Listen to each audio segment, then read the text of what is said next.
Cara, em Isso. 2008 o Fluminense disputou aquela Libertadores que foi traumática para todos nós. Para mim foi porque eu tinha eu tenho um filho, né, que eu não fui no estádio naquele dia, mas ele foi, eu mandei ele, pediu para ir, ele foi. E aquela frustração ficou assim de uma forma tão trágica, cara, que eu não sabia o que falar para o meu filho naquele dia, né, naquela derrota. E você acredita que, por exemplo, se o Orcades ganha aquela Libertadores, ele teria sido o maior presidente da história do Fluminense? E se o Mário ganhar agora a Libertadores, se o Fluminense ganhar a Libertadores, melhor dizendo, nessa gestão do Mário, o Mário será o maior presidente da história do Fluminense? O que você acha disso? Olha, o Orcade se titulava o maior presidente da história do Fluminense, tendo ganho a Copa do Brasil, Brasileiro de 2010, né? Ele se titulava, tinha ganho, acho que ele falou de alguma coisa na base na época, eu acho que foi campeão brasileiro, eu não sei, ele se titulava o maior presidente da história do Sim, Fluminense. sim. Mas a verdade é a seguinte: se o Mário ganhar a Libertadores, ele com esses estaduais que ele venceu, né, uma Libertadores que é o título mais importante na história do clube, apesar do brasileiro ter um peso enorme, porque o brasileiro é mais difícil, mas a Libertadores é mais contundente e mais importante, né?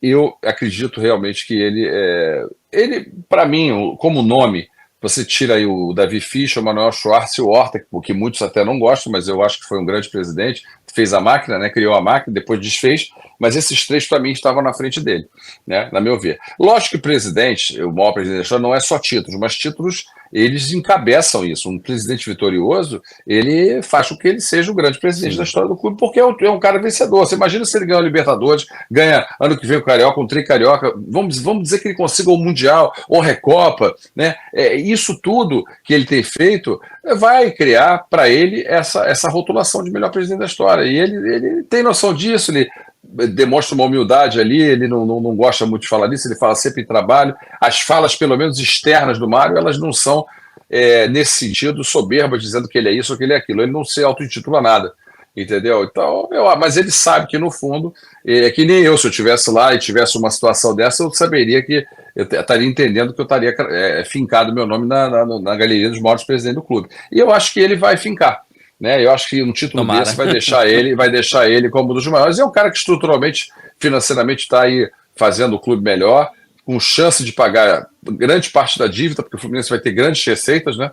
Então eu estou acreditando nisso. Eu estou acreditando que ele possa, sim, um título dessa magnitude vai transformar ele em maior presidente da história. Porque, por exemplo, Manuel Schwartz ganhou ganhou o Tricarioca, ele fez parte ali do futebol em 83, né? Ganhou o É um presidente Tricarioca histórico, né?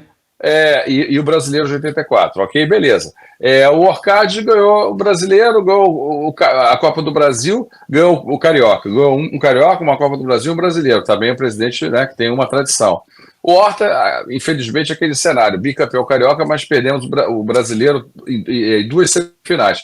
Então, o Mário ele está a passos largos aí, se esse título vier, a fincar o nome como o número 1 aí da história. Aí o pessoal fala, mas a imponência, mas porra, é resultado, é título, é o clube, a prateleira que o clube vai, e aí ele vai realmente conquistar esse espaço, ao meu ver. Pode ser que muitos tem pessoas que não gostam, é assim, normal todo, nem a gente agrada a todo mundo, não se agrada a todo mundo. Tem alguém que não gosta, ou não vai com a cara, ou se irrita por alguma coisa, ou tem os haters aí, né?